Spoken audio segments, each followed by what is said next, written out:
Like I had to record it right after I seen the movie, but I had to do it again. I waited was it 2 weeks now since I saw that movie? Yeah, it was 2 weeks since I saw Black Adam, and it's still somewhat fresh in my mind. I just saw Injustice again. What a terrible movie that was. But anyways, we ain't gonna talk about Injustice. We're gonna talk about Black Adam, and we're gonna talk about the future of DC. Now, Black Adam, right? It was a Rudy Poo Hoo Hoo movie to me. It was just so basic. It was basic. It was just like any other movie that was a standalone movie, sort of say, in the superhero genre. It made me. I don't want to say this. I don't want to say it's on par with Morpheus. That movie was basic. Jonah Hex. Them type of movies. Green Lantern, something like that, right? It's on par with that. The Rock, he was The Rock. It was just The Rock in a Black Adam suit. For the life of me, I don't understand why Endgame. Every time they try to adapt a supervillain group, they never do it right. Like Maxwell Lord and Wonder Woman in 1984, I still don't know what that was. That wasn't Maxwell Lord. But anyways, Endgame, probably one of the most stupidest supervillain groups I ever seen in my life. I don't even know who was even leading them. That Sabat guy? Where was Bruno Mannheim? Where was he at? Because we all know that Endgame is connected to Darkseid. I don't think in this version it is. But Endgame was just stupid. They can't try to shoot bullets at Black Adam. Did you know by now that doesn't work? It's like, there's like 2 to 3 superhumans on Earth that can deflect bullets. One being Superman, the other one being Wonder Woman. I don't know about the Flash, but he can out dodge bullets. So by this time, you've seen Wonder Woman, you've seen Superman, you even seen Doomsday, Steppenwolf, all these superhumans out here, aliens, and they think bringing a freaking AR is gonna do something to them. That's like nothing to them. But anyways, not gonna get too much about that. But the movie was just predictable. Spoiler alert: we knew that Black Adam.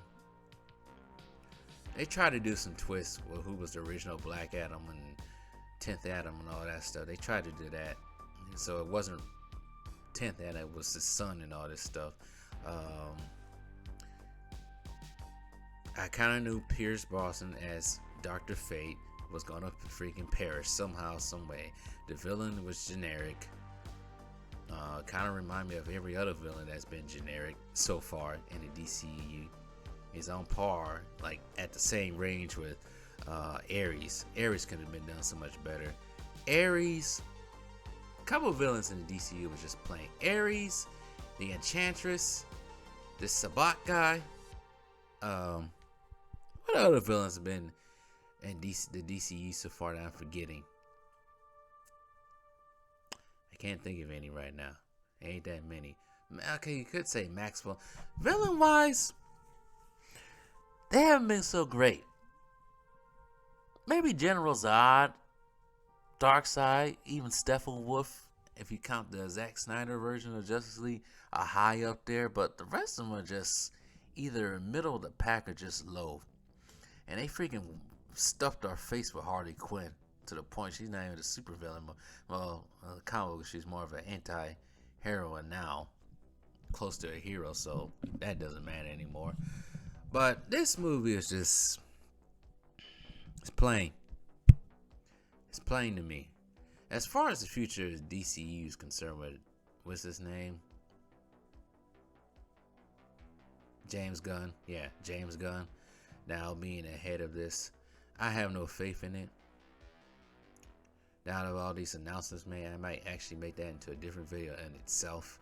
But with all these announcements being made and they trying to get everything that came from the past, from Zack Snyder and everything, well, how the state of Hollywood right now and how it is and how they treat masculinity right now when it comes to superheroes or any male character, I have no hope for it.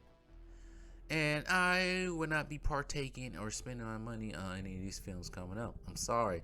Gods. This is very personal, Billy. Sorry. Look, I might not have as much experience as you because I'm not. Going back to my whole Saturday morning cartoon video, I think at this point, when it comes to at least the DC comic books, when it comes to either live action or even animated, I kind of seen the pinnacle of what it is. And I think it was animated 2 times. If you want to count the DCAU and the DCMU. Is it DCMU? The one that had the Justice League Dark Side. Not Dark Side, not the comic book, but Apocalypse War, right? Yeah. That universe, those 2 universes. That was the pinnacle. I'm sorry. I'm just not interested anymore. My interest of DCU or DC live action wise is dwindled. I don't know who you can thank for it. You can thank the bad decisions from the previous regime, or just thank Hollywood and this weird direction that they keep trying to go to. Maybe it was a combination of both, but as far as me as an individual, I just can't do it no more. I'm just too invested in actually the characters that I have made, and just not, this is just not even DCU, but just entertainment as a whole. I can't do it no more. It's funny, I was in a dentist's office not too long ago, and somebody asked me what do I watch on TV, and I told them nothing really. YouTube videos, highlights of basketball games, football games. That's pretty much it. Or old stuff from back in the day. I can't do it no more. So, but Black Adam, yeah, it didn't do it for me. It's not terrible, but it wasn't great. But it's not a, let's say, a movie that you'll watch a couple months from now and enjoy it. Now, it's a one and done. And just to put Henry Cavill at the end and have that tease and getting it taken away, yeah, screw James Wan. And James Gunn. Matter of fact, the whole entire Warner Brothers. They've just been terrible. Hey, make sure to hit that like button. Hit that subscribe button too. What are you waiting for? Just do it. It's free. Duh.